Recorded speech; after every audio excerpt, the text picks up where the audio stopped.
যেগুলো শিরিক এ সম্পর্কে আমাদের মোটামুটি ধারণা আছে। আল্লাহর সাথে ইবাদতে শিরিক, মাজারে যাওয়া শিরিক, পূজা মণ্ডপে বা পূজার অংশ নেওয়া এগুলো শিরিক।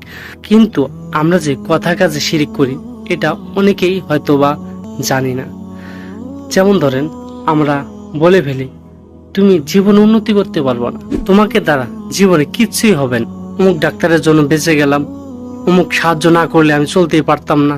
মা বাবার কসম খাওয়া, কোরআন নিয়ে কসম খাওয়া, আরো আছে মানে আল্লাহ ব্যতীত কোনো কিছু নিয়ে কসম খাওয়া যাবে না, ভাগ্য গণনা করা।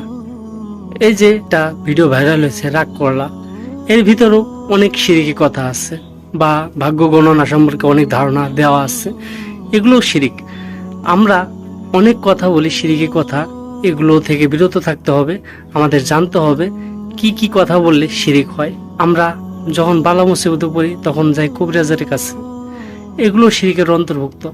আমরা জেনে না জেনে অহরহ শিরিক করি। আল্লাহ তাআলা আমাদেরকে এই শিরিক থেকে রক্ষা করুন, আমিন। আমি যে এতক্ষণ কথা বললাম আপনারা কি রাগ করলেন? ইনশাল্লাহ পার্ট টু পার্ট শিরিক সম্পর্কে আপনাদের ধারণা দেওয়ার চেষ্টা করব। আল্লাহ তাআলা আমাকে যতটুকু জ্ঞান দিয়েছে সে অনুযায়ী